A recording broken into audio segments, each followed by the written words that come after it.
Sir ఇందాకలో కూటమి కలవడం ఒక ఓటింగ్ బలం దానివల్ల ప్లస్ అయిందని అన్నారు కదండి. సార్ ఒకవేళ కూటమి అంటే టీడీపీ పార్టీ ఇండివిజువల్గా, జనసేన ఇండివిజువల్గా, బీజేపీ ఇండివిజువల్గా పోటీ చేసి ఉంటే యాక్చువల్ వైసీపీ గెలిచేది, అది అందరూ అంటున్నమాట. అవునా అండి సార్?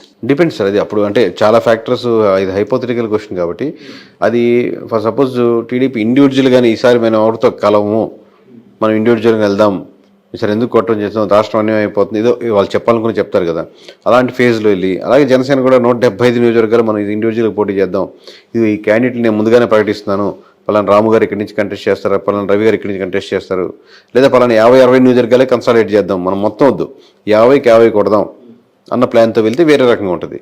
లేదు 175 పోటీ చేస్తే ఒక రకంగా ఉంటుంది. లేదు లాస్ట్లో పొత్తుల దాకా వచ్చి పొత్తులు సరిగ్గా కుదరలేదు, నువ్వు ఇచ్చేది నేను ఇచ్చేది మాట అనుకుని విడిపోయారు, అప్పుడు వేరే రకంగా ఉంటుంది. ఇలా నెంబర్ ఆఫ్ ఫ్యాక్టర్స్ బట్టి చెప్పినాం. బట్ పొత్తు లేకపోతే మటుకు చాలా నియోజకవర్గాల్లో టఫ్ ఫైట్ ఇచ్చినది. ఇప్పుడు ఏ సినారియో ఏంటి అనేది ఒక్కొక్క దాంట్లో ఒక్కొక్క అడ్వాంటేజ్ ఉంటుంది. అవునండి. సరే, యాక్చువల్గా పవన్ కళ్యాణ్ గారు అంటే చంద్రబాబు గారు జైలు ఉదంతం జరిగిన తర్వాత పవన్ గారు వెళ్ళి యునానిమస్గా వాళ్ళకి అక్కడ ఒక సపోర్ట్ ఇవ్వడం అనేది ఈ రాజకీయ చిత్రాన్ని మార్చడానికి మెయిన్ కారణం అని భావించచ్చా సార్? ఒక షెఫాలజిస్ట్గా భావిస్తారా? అంటే దాని ముందు జరగాల్సిన నష్టాలు జరుగున్నాయండి. ఇప్పుడు 1% అని ఇంతకుముందు యాడ్ అయినాయి. రోడ్లు ఆ రోజుతో బాగుపడలాగా, లేకపోతే ఆ రోజు నుంచి రోడ్లు బాగా లేకుండా లేవు కదా, రోడ్ల శాతం రోడ్లు తీసుకుంది, లేదా ఎంప్లాయీస్ శాతం ఆల్రెడీ పవన్ కళ్యాణ్ కలిసినా కలవకపోయినా ఎంప్లాయీస్ అనేవో నెగిటివిటీ ఉన్నారు. ఇలా ఆల్రెడీ రెడీగా ఉంది. ఆ రెడీగా ఉన్నది కూటమిలో ఎవరికి వెళ్ళాలి, బీజేపీకి వెళ్ళాలా, టీడీపీకి వెళ్ళాలా, జనసేనకి వెళ్ళాలని ఆ తర్వాత మారింది. లేదు ముగ్గురు కూటమే కాబట్టి ఒక పార్టీకి వెళ్తున్నాయి. అసలు ఎవరి కేకే గారు ఎప్పటి నుంచి ఈ రంగంలోకి వచ్చారు? ఇలానే మీ పర్సనల్ లైఫ్ కోసం, మీ ప్రొఫెషనల్ లైఫ్ కోసం తెలుసుకోవాలని చాలా మందికి ఒక ఉత్సుకత అనేది అయితే ఉందండి ప్రపంచవ్యాప్తంగా. సో ఎక్కడ సార్ మీది, ఎక్కడ ప్రాంతం, ఏంటి, ఎప్పటి నుంచి ఈ ఫీల్డ్లోకి వచ్చారు? మా సొంతూరు నెల్లూరు అండి. ఈ సర్వీస్ రాకముందు నేను 8 సంవత్సరాల వరకు సాఫ్ట్వేర్ ఇంజనీర్గా పనిచేశాను.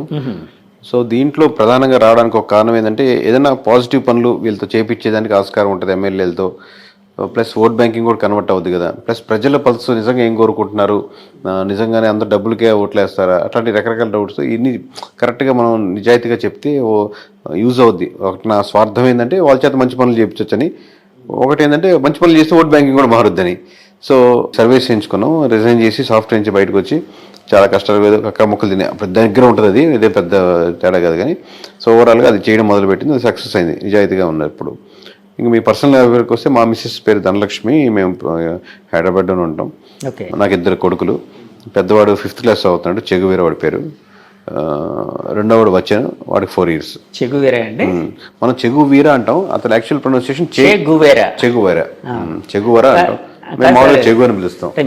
మీకు అంటే ఆ ఇన్ఫ్లుయెన్స్ ఏమైనా ఉందా అంటే అలాంటిది? అతను పవన్ కళ్యాణ్ గారు ఎక్కువ ఇన్ఫ్లుయెన్స్ అయ్యేవారు? చాలా అంటే లేదు సార్. మామూలు కమ్యూనిస్ట్, మా నాన్నగారు కమ్యూనిస్ట్ లీడర్ డిస్ట్రిక్ట్ వైజ్. కొంచెం బుక్స్ చదవడం, లేకపోతే ఒకసారి లాంగ్ బ్యాక్ నేను ఒక బైక్ మీద ట్రావెల్ చేస్తూ ఉన్న ఒక మూవీ ఉండేది, మోటార్ డైరీస్ అనేది ఉంది కదా. ఆ మూవీ చూశాను మామూలుగా. చూస్తున్నప్పుడు అప్పుడు ఎవరు చెగువేరు నాకేం తెలియదు అప్పటికి. మూవీ చూసి అద్భుతంగా, నాకు ట్రావెలింగ్ ఇష్టం, బైక్ అలా ట్రావెలింగ్ అనేది.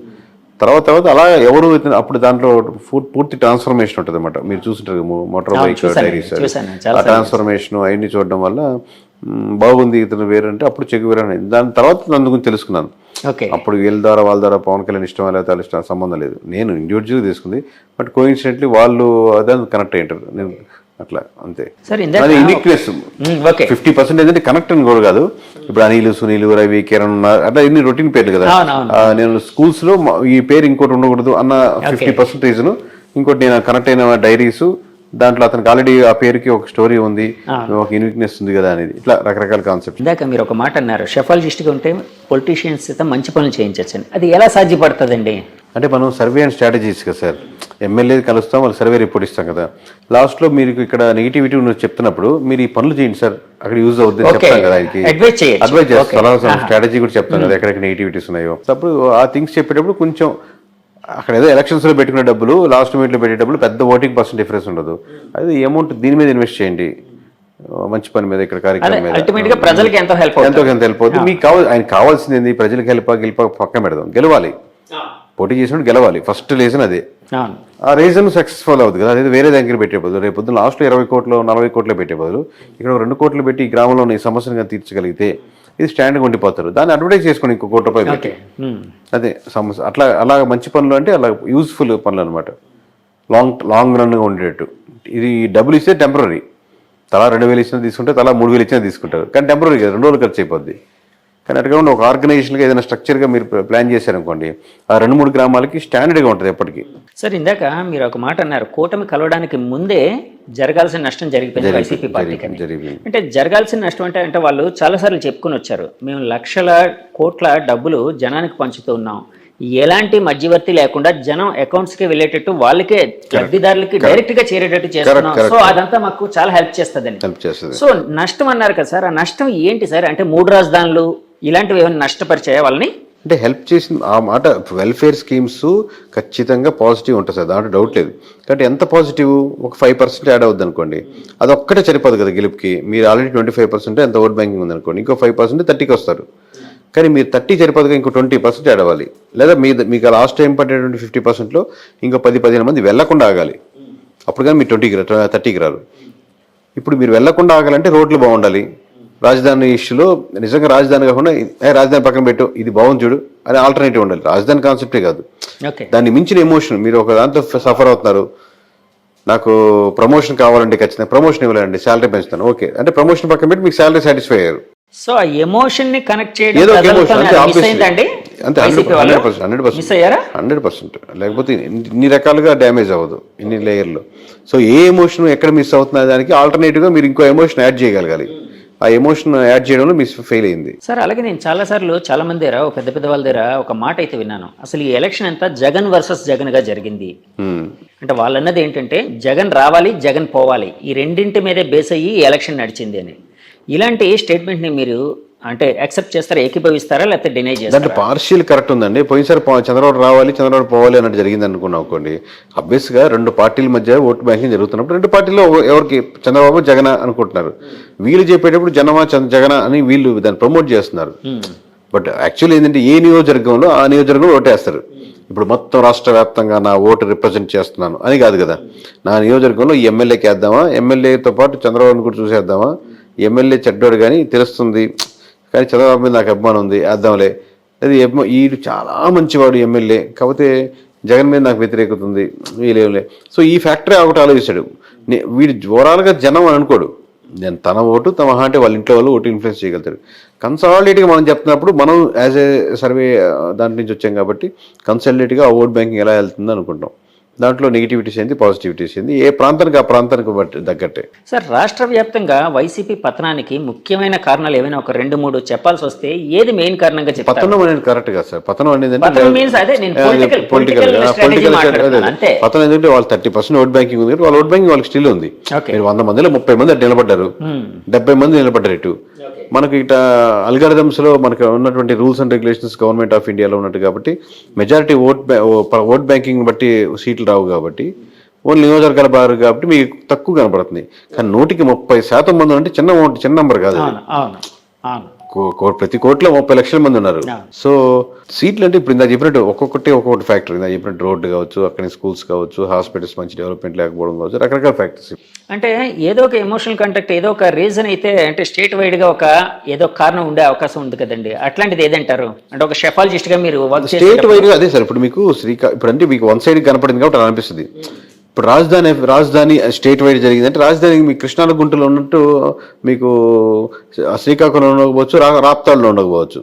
రాప్తాడు ప్రజలు మనకు అమరావతిలో ఉండే రాప్తాడు ప్రజలు రాప్తాడు సమస్యల మీద వేస్తుంది. అలాగే స్టేట్ వైజ్ ఉన్న డెవలప్మెంట్ మీద కూడా చూసుకుంటూ ఉంటుంది. అలాగే కొంచెం ఎమ్మెల్యే మంచివాడైతే కొంచెం కన్సిడర్ అవుద్ది. అయితే 2-3 సార్లు ఓడిపోయినాడు, ఈసారి గెలవాలన్న సానుభూతి అవుద్ది. ఓవరాల్ జనరలైజ్గా స్టేట్మెంట్ చెప్పలేము. కూటమి కట్టడం జనరలైజ్గా స్టేట్మెంట్ చెప్పుకోవచ్చు. కూటమి రాష్ట్ర వ్యాప్తంగా అడ్వాంటేజ్ అయింది. అంటే నేను చాలా మంది మా ఛానల్ తరఫున కొంతమంది పబ్లిక్ బైట్స్ తీసుకునేటప్పుడు చాలా మంది ఏమనేవారంటే, అంటే కూటమిని యాక్సెప్ట్ చేసే వాళ్ళందరూ వెల్ఫేర్ అనేది ఉంది కానీ డెవలప్మెంట్ లేదు, సో డెవలప్మెంట్ లేకపోవడమే మాకు చాలా ఇబ్బందికరంగా ఉందని ఎవరు. ఆ డెవలప్మెంట్ లేకపోవడం అనేది రాష్ట్ర వ్యాప్తంగా వైసీపీని ఓడించడానికి కారణమై ఉండొచ్చా సార్? డెవలప్మెంట్ మీరు కొన్ని విషయాలు చేసినప్పటికి కూడా ఆ నియోజకవర్గంలో వాళ్ళు they have to feel this development. నాకు మంచి స్కూల్స్గా మార్చారు. ఈరోజు నా పిల్లవాడిని మధ్య తరగతి నాకు 30,000 వస్తున్నాయి, నేను ప్రైవేట్ స్కూల్ కట్టి 20,000 కట్టి పంపించాల్సిన అవసరం లేదు. ఈరోజు మంచి జగనన్న స్కూల్స్ బాగున్నాయి, నేను దానికే పంపిస్తాను. అందరూ అలా ఊర్లో ఎక్కువ మంది వెళ్తున్నారు అనుకోండి, ఆబ్వియస్గా మీరు వాళ్ళకి అడ్వర్టైజ్ చేసుకోనక్కర్లే. అట్లాగా. సో అదేం ఫ్యాక్టర్ కాదంటారా సార్? అంటే మారుతూ ఉంటుంది అంటారు డెవలప్మెంట్ అనేది నియోజకవర్గం ఏ ఊరు సమస్య ఊరి మీద ఉంటుంది. ఓకే సార్, ఇప్పుడు మీరు 2019లో సర్వే, మీ ఫస్ట్ సర్వే కదండి అది చేసిన వెంటనే చాలా ఇది వచ్చింది. అప్పట్లో మీకు ఏమైనా ఫోన్ కాల్స్ ఏమైనా వచ్చాయి సార్? వచ్చేసరి ప్రస్తుతం ఎప్పుడు వస్తుంటే, ఇప్పుడు ఈ మధ్య 4 రోజు నుంచి రావట్లేదు, కానీ మామూలు బెదిరింపు కాల్స్ లేకపోతే ఇలా చేయండి, ఇలా చేస్తారు, ఎలా చెప్తారు అన్నారు.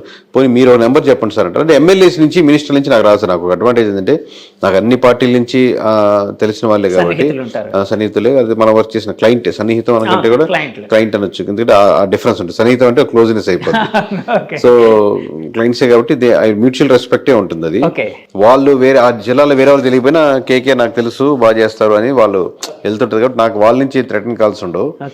కింద ఉండేటువంటి ఎవరైనా విలేజ్లో ఉండే చిన్న వాళ్ళు, పార్టీ మీద అభిమానంగా ఉండేవాళ్ళు ఒకసారిగా జీర్ణించుకోలేరు కదా. 151 అయినా జీర్ణించుకోలేరు, ఇప్పుడు 161 వస్తాయని చెప్పినా జీర్ణించుకోలేరు.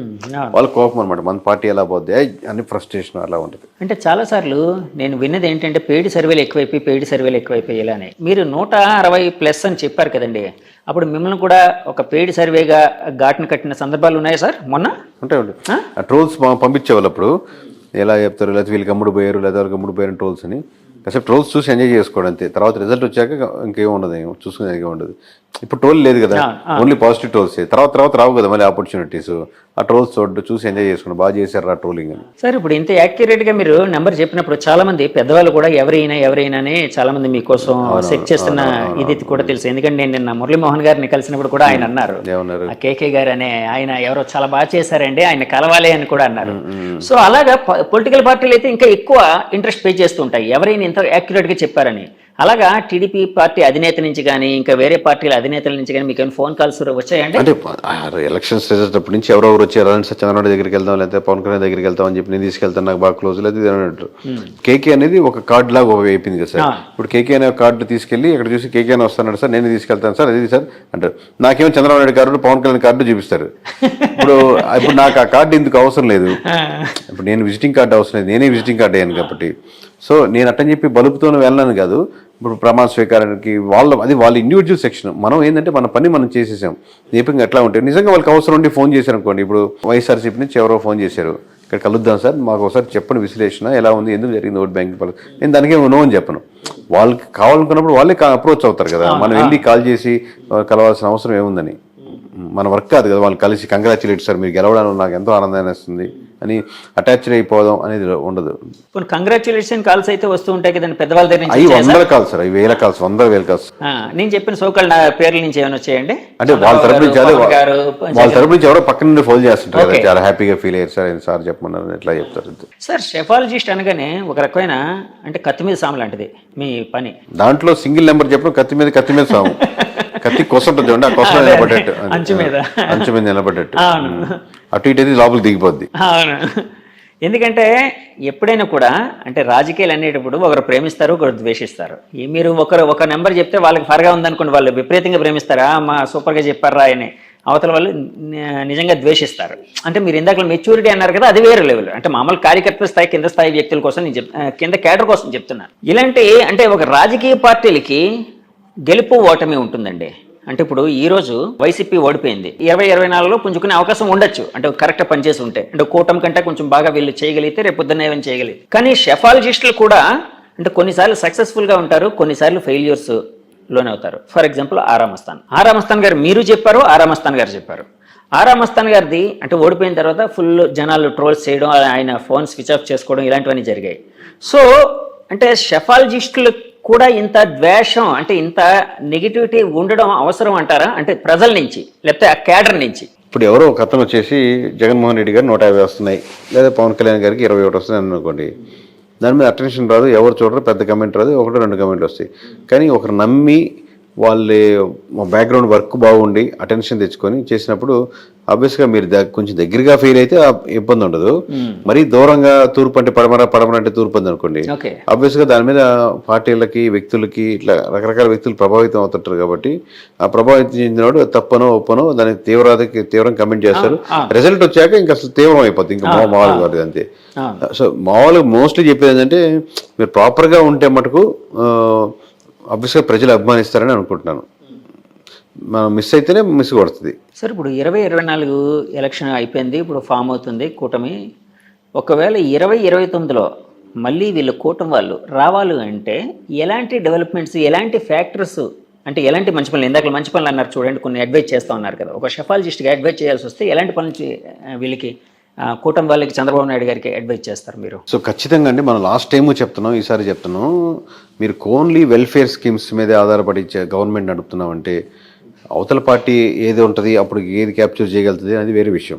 బట్ ఓన్లీ ఫ్రీ స్కీమ్స్ మీద డిపెండ్ అవుతుందండి. ఇప్పుడు మీకు సూపర్ 6 అని పెట్టారు సార్, సూపర్ 6లో ఒకటి తీసేయండి పోనీ, ఇది బస్సుల్లో ఫ్రీ ప్రయాణం తీసేశారు అనుకోండి, స్టిల్ ఇదే నెంబర్ వచ్చిండేది. ఈ నెంబర్లో ఎటువంటి మార్పు ఉండేది కాదు ఓవరాల్గా. లేదు ఇంకొంచెం ముందుకెళ్ళి సిలిండర్లు తీసేశారు అనుకోండి, 3 సిలిండర్ తీసేశారు, అది పెద్ద మార్పు లేకుండా ఇంచుమించు ఇదే రేంజ్ లో ఉండేది. ఎక్కడో చిన్న డిఫరెన్స్ తప్పితే 1% తప్పితే. అంటే ఎందుకు సార్ వ్యతిరేకత అంత ఎక్కువగా ఉందనా? వ్యతిరేకత ఎక్కువ ఉంది, పీపుల్ ఎక్స్పెక్ట్ చేసేది ఎక్కువ. మీరు కన్విన్స్ చేయగలగాలి. ఇప్పుడు ఫ్రీ స్కీమ్స్ ఏదైనా తగ్గించిన, లెట్స్ సే పెన్షన్ ఉంది, పెన్షన్ మంచి స్కీమ్ అనుకుందాం, దాంట్లో ఎక్కువ మంది ఎఫెక్ట్ పడుతున్నారు అనుకుందాం అనుకోండి, మీరు ఏదైనా స్కీమ్ తీసేయాలనుకుంటే పీపుల్ని కన్విన్స్ చేసే ఆప్షన్ ఉందన్నమాట ఎక్కువ. ఎందుకంటే ఎందుకు తీస్తున్నాను, ఈ స్కీమ్ ఎందువల్ల ఉపయోగం ఉంది, ఆ పార్టీలు ఇచ్చి ఇలాగే పోతున్నాయి, ఇప్పుడు మీరు ఎక్స్పెక్ట్ చేసేటట్టు మంచి స్కూల్స్, గవర్నమెంట్ స్కూల్స్ మీరు ఎక్కడికి పోనక్కలేని రాసిస్తాను, మీరు ఎలా అనుకుంటే వెళ్ళండి, మంచి ఇంటర్నేషనల్ స్కూల్ కావాలి అనుకుంటారు, కానీ మీకు కావాలంటే మంచి గ్రౌండ్, బేసిక్ నీడ్స్, మంచి స్టాఫ్, టీచర్స్, మంచి ఎడ్యుకేషన్ ఉండేటట్టు, లేదా ఏదైనా ప్రైవేట్ స్కూల్కి గ్రౌండ్ లేని ఉండేటట్టు ముక్కుపాదం లాంటి తొక్కేసి, నా దృష్టిలో 5 సంవత్సరాలు దాటే లోపల 5 సంవత్సరాలు దాటిన కుర్రోడు వరకు 25 సంవత్సరాల వరకు మీరు ఎక్కడ ఎడ్యుకేషన్లో 3 చూసుకోవాలని డెవలప్ చేస్తాను. మీకు కావాలంటే నేను ఫ్రీ గవర్నమెంట్ స్కూల్ కాబట్టి ఫ్రీ అని కూడా చెప్పాల్సిన అవసరం లేదు, మీరు ఎంతో కొంత బేసిక్ ఫీజు స్ట్రక్చర్ ఎందుకంటే పూర్తిగా గవర్నమెంట్ పై భారం పడకుండా అలా ఉండేదని డెవలప్ చేద్దాం. దీనికి కావాలంటే ఎన్ఆర్ఐస్ చాలామంది ఉన్నారు కాబట్టి స్కూలింగ్ వరకు స్టాండర్డైజ్ చేసేద్దాం. ఇంకా నెక్స్ట్ 25-30 సంవత్సరాలు 50 సంవత్సరాలు చూసుకోవాల్సిన అవసరం లేకుండా తయారు చేద్దాం అని కన్విన్స్ చేశారనుకోండి, అసలు మీరు అడ్వర్టైజ్ చేసుకోవాల్సిన అవసరం లేదు. పీపుల్ ఓట్లు మామూలుగా గుద్దుతారు వచ్చి. అంటే పీపుల్ని పాలసీ ఒకటి చేంజ్ చేసేటప్పుడు, ఒకటి మేక్ చేసేటప్పుడు 360 డిగ్రీస్లో ఆ పాలసీకి ఆలోచించి ఓన్లీ ఓట్ బ్యాంకింగ్ ప్యాటర్న్లోనే కాకుండా ఇది లాంగ్ టర్మ్గా ఎలా ఉంటుందని ఆలోచించి దాన్ని ఇప్పుడు మా ద్వారానే కదా, ఎవరైనా ఒక ప్రైవేట్ మీరు చేసే సర్వే వేరు, అవుట్సోర్స్ అంటే సంబంధం లేకుండా మీ పార్టీతోనో గవర్నమెంట్తోనో సంబంధం లేకుండా అవుట్ సైడ్గా మాలాంటి సంస్థలు ఇంకో ఏదైనా సంస్థలు దాన్ని చేపించి ఏంటి ఆ పాలసీ మేకింగ్లో ప్లస్లు ఏంటి మైనస్లు ఏంటి, దీన్ని ఎంత ప్రభావితం చెప్పొచ్చు, దీని బడ్జెట్ అన్ని ఓవరాల్ డిస్కస్ చేసుకుని ముందుకు వెళ్ళగలిగితే అది చేంజెస్ ఉంటాయి, పీపుల్ ఎలాంటి మార్పులు ఉంటాయి. లేదు ఓన్లీ ఈ పథకం ఇద్దామా అని చెప్పి ఒక పథకాలు పెట్టుకుంటా పోతే ఓట్ బ్యాంకింగ్ ప్యాటర్న్ పెద్దగా మారవు. ప్రజల జీవితాల్లో మీరు మార్పు తీసుకొస్తే ఓట్ బ్యాంకింగ్ మారుద్ది సార్. అదే అలానే అంటే ఇప్పుడు ఫ్రీ ఎడ్యుకేషన్ అంటే ఎడ్యుకేషన్ సిస్టమ్ కోసం ఇప్పుడు చెప్పారు, అంటే 2024లో నా క్వశ్చన్లోని 2024లో చంద్రబాబు గారికి మళ్ళీ గెలవాలి అంటే ఎలాంటి అడ్వైజ్ ఇస్తారు, షెఫాలజిస్ట్గా అన్నాను కదా, ఇప్పుడు ఎడ్యుకేషన్ కోసం చెప్పారు, ఇంకా అలాంటివి ఇంకేమైనా ఉన్నాయా సార్? అలాంటి చాలా ఉన్నాయి సార్. అది ఒక సెక్షనే, ఒక మినిస్ట్రీకి సంబంధించిన సెక్షన్ కదా, ఎడ్యుకేషన్ మినిస్ట్రీకి సంబంధించిన సెక్షన్. అలాగే అన్ని మినిస్ట్రీస్ ఇప్పుడు సోలార్ పవర్ ఉంది, విండ్ పవర్ ఉంది, లేదా వాటిని ప్రైవేట్కి ఇండిపెండెంట్గా ఉన్న ఇంటికి కనెక్ట్ చేయడం, ఓన్లీ మనకు చాలా చెప్పారు సార్, మామూలు కెమికల్ లెస్ ఫుడ్ తయారు చేద్దాం. అసలు మీరు ఎంత రియాలిటీగా నిజంగా ఎంత అప్లై చేశారు? ప్రతి ఒక్క ఫుడ్ మీద కెమికల్ ఉంది, దీంట్లో కొంతమంది సెక్షన్ కనెక్ట్ అవుతూ ఉంటారు. కెమికల్ లేని ఫుడ్ తినాలనుకున్న సెక్షన్ ఒకటి, నా గవర్నమెంట్ స్కూల్కి పంపించలేక ప్రైవేట్ స్కూల్కి వెళ్ళి నా పిల్లలకి నాకు వచ్చే 30,000లో 2 పిల్లల స్కూల్ ఫీజులు ఆ ఫీజులు కట్టాలంటే దాంట్లో 20,000 ఖర్చు అయిపోతూ ఉంటుంది. అది కాక రెంట్లు గింట్లు వేరే విషయం. అసలు 20,000 శాలరీ కోసం ఎక్కడో వైజాగ్కో విజయవాడకో హైదరాబాద్కి వెళ్ళాల్సిన అవసరం ఉంది. ఒక స్పెషలైజేషన్ అంటే వేరే విషయం, అది మండలాల్లో పెట్టలేము. సో మండలంలోనే నాకు సింపుల్గా నాకు ఇక్కడే సొంత ఇల్లు ఉంది, ఈ 15,000 20,000 ఇక్కడ నేను వెళ్ళి సంపాదించుకునేదానికి చిన్న పరిశ్రమలు ఇలా ఒక్కొక్క లేయర్లో ఉంది సార్. మొత్తం కలిపి ఒక లేయర్ కాదు. So as a chief minister of Andhra Pradesh you have to take a decision అని ఒక్కొక్క లేయర్ స్టాండర్డైజ్ చేయాలి. ఇది చెప్పాను, ఇది చేయలేకపోతున్నా దాని ముందుకు వచ్చి బ్లఫ్ చేస్తారన్నమాట ఎక్కువ. ఎందువల్ల నాది కదా, వాళ్ళ వల్ల ఇలా అయిపోయింది, వీళ్ళ వల్ల అయిపోయింది అని చెప్పి నువ్వు బ్లఫ్ చేసి యాక్సెప్ట్ చేసి యాజ్ ఎ లీడర్గా ఎందుకంటే నేను హోప్ పెట్టిస్తారు. నువ్వు తప్పు ఒప్పుకొని సారీ సార్ నేను 10 నిమిషాలు లేట్గా వచ్చానండి అంటే మీరు యాక్సెప్ట్ చేశారనుకోండి ఒప్పుకుంటారు దానికి. అంటే యాక్చువల్గా జగన్మోహన్ రెడ్డి గారు గెలిచిన వెంటనే 5 లక్షలు 10 లక్షలు సంథింగ్ ఏదో ఉద్యోగాలు అన్నారు, ఏదో 20 లక్షలు సంథింగ్ నెంబర్ నాకు గుర్తులేదు కానీ. సో ప్రతిపక్షాల నుంచి టీడీపీ నుంచి ఎక్కువ విమర్శలు ఏమొచ్చేవంటే వాళ్ళు చేయట్లేదు చేయలేదు అని అన్నారు. సో జనాలు కూడా దాన్ని ఫీల్ అయ్యారు. సో జగన్మోహన్ రెడ్డి గారు నేను చేయలేకపోయానని చెప్పి యాక్సెప్ట్ చేసి జనాల్ని కన్విన్స్ చేయగలిగితే ఆయన నెగ్గే అవకాశం ఉండేదా సార్? ఇప్పుడు మనం 100 అనుకుంటాం సార్, ఇంట్లో 4 పనులు చేద్దాం అనుకుంటాం, కుదరట్లేదు, ఒక పని కుదరదు. కానీ మీ వైఫ్కి మీరు ఫోన్ చేసి నేను ఇదిగో సాయంత్రం 6 గంటలకు రాలేకపోతున్నాను, ఎందువల్లంటే ఇదిగో ఇక్కడ బిజీగా ఉంది, పెద్ద ఆయనతో ఉన్నాను, మీరు చెప్పినట్టు ఏదో ఉన్నారు, కన్విన్స్ చేసుకోకపోతే కన్విన్స్ చేసుకుంటారు. అవును. మీరు చెప్పే రీజన్ కన్విన్సబుల్గా ఉండే దానికి అదర్ ఆల్టర్నేటివ్ చూపించగలిగితే, మనం 6 గంటలకు రాలేమనుకున్నా మనం బయటకు పోయి భోజనం చేద్దాం, ఈరోజు రెస్టారెంట్కి వెళ్దాం ఉన్నాను అనుకోండి, దానికంటే బెటర్ ఆప్షన్ ఇచ్చారన్నమాట. 1 గంట లేట్గా వస్తాను బట్ బయటకు వెళ్దాం అంటే బెటర్ ఆప్షన్ ఇస్తున్నారు. సో ఒక ప్రాజెక్ట్ని కూడా ఇది పాలసీ చేయలేకపోతున్నాం, బట్ దీనికంటే ఇంకో సెక్షన్లో బెటర్ ఆప్షన్ ఓకే అలా ఇవ్వగలిగితే కన్విన్స్ అవుతారు. ఇదేం పెద్ద లాజిక్, అర్థమైతే సింపుల్ లాజిక్, అర్థం కాకపోతే ఇది పెద్ద డేటా సైన్స్ సార్. ఇప్పుడు అంటే చిన్న గీత పెద్ద గీత లాగా అంతేనండి. అంతే సార్. ఇప్పుడు చంద్రబాబు గారు యాక్చువల్గా ఇందాక సూపర్ 6లో ఇప్పుడు ఉచిత బస్సు పథకం కావచ్చు, లేకపోతే సిలిండర్లు 3 సిలిండర్లు ఫ్రీగా ఇచ్చే పథకం కావచ్చు, ఇలాంటివి తీసేసినా కూడా సేమ్ ఫిగర్స్ విజయం వచ్చేదని అన్నారు కదండి. ఇప్పుడు రేపొద్దున్న అంటే సూపర్ 4 అని పెట్టుకోవాలి, సూపర్ 4 కాదు 2029లో ఒకవేళ ఆయన చేయలేక అంటే ఈ పథకాలన్నీ వద్దు అని అనుకొని నేను ఈ పథకాలు ఏమీ చేయను, మామూలుగా నేను ఒక మంచి పరిపాలన చేస్తాను అంటే జనాలు యాక్సెప్ట్ చేస్తారా సార్? అది కష్టం అవుద్ది. అన్ని పథకాలు ఒక్కొక్క దానికి ఒక్కొక్క డిస్కషన్, మళ్ళీ సింపుల్ గా ఓవరాల్ గా చెప్పలేము దానికి, ఎందుకంటే ఒక్కొక్క స్కీమ్ ఏ సెక్షన్ మీద ఎఫెక్ట్ పడుతుంది, ఏ సెక్షన్ చూసి ఎంతమంది ఓట్ బ్యాంకింగ్ పడింది, దాన్ని కన్విన్స్ చేసుకుని మీరు ఏ ఆల్టర్నేటివ్ చేస్తారు. నేను మంచి పనులు చేస్తానంటే కాదు, నేను సిలిండర్ తీసేస్తాను, మీకు మంచి గవర్నమెంట్ ఇస్తాను, మీ సిలిండర్ తీసి దాంతో పాటు ఏమి ఇద్దాం అనుకుంటున్నారు. ఇప్పుడు ఆల్రెడీ మీరు కమిట్ అయ్యారు కాబట్టి అప్పుడు మీరు చేసుకునే ఆప్షన్ కన్విన్స్ అవుతారు కూడా ప్రజలు. ఎందుకంటే మీరు మంచి పరిపాలన అందిస్తారనే ఓట్ బ్యాంకింగ్ ఎక్కువ ఉంది అంటున్నాను. ఆ ఓట్ బ్యాంకింగ్లో ఇంకా అదర్ ఆప్షన్స్ లేవు. ఓటర్ ఏ విధంగా ఓట్ చేసే ముందు అంటే ఆ ఈవీఎం మిషన్ మీద వేలు పెట్టి నొక్కే ముందు ఎలాంటి ఇన్ఫ్లుయెన్స్ అనేది ఉంటుంది, అంటే ఏ విధంగా ఆయన ఎమోషన్ ఉంటుంది అనేది ఏమైనా చెప్పగలుగుతారా? అదే కదా ఓవరాల్ ప్యాటర్న్. అది ఇండివిజువల్ ఓటేసినప్పుడు అదే అతను ఏ ప్రాంతానికి చెందినవాడు, లేదా ఏ కమ్యూనిటీకి చెందినవాడు, ఏ ఫీలింగ్స్తో పెరిగినవాడు, తన మీద ఏ రాజధాని ఎఫెక్ట్ ఎంత ఉంది, తన మీద రోడ్లు ప్రభావితం ఉండదా, తను ఎంప్లాయీయా, తను ఏ ఏజ్ సెక్షన్ ఉన్నాడు, తన అంటే 30 ఏళ్ళు ఉన్న ఒక రకంగా ఉంటుంది, తన పెన్షన్ మీద ఉన్నాడా, పెన్షన్ పడుతుందా, తను వాలంటీర్ ఇచ్చే పెన్షన్ మీద ఎఫెక్ట్ పడుతుందా, ఎఫెక్ట్ పడుతున్నప్పుడు ఏ కమ్యూనిటీలో ఉంటాడు, ఇప్పుడు ఈ కాంబినేషన్ కూటమి కట్టినప్పుడు కాంబినేషన్కు యాడెడ్ ఉన్నాడా, లేదా బయట నుంచి వస్తాడా, లేదా మనం మామూలు జనరల్గా ఎస్సీ ఎస్టీ బీసీ ఓసీ సెక్షన్లో అలా డివైడ్ చేసుకుంటే అదేంటి, ఇలా అన్ని లేయర్లు నొక్కుతున్నప్పుడు తన మనసులో ఏది ఎక్కువ నొక్కుతుందని మనం నొక్కేదాన్ని బట్టి ఆధారపడుతుంది.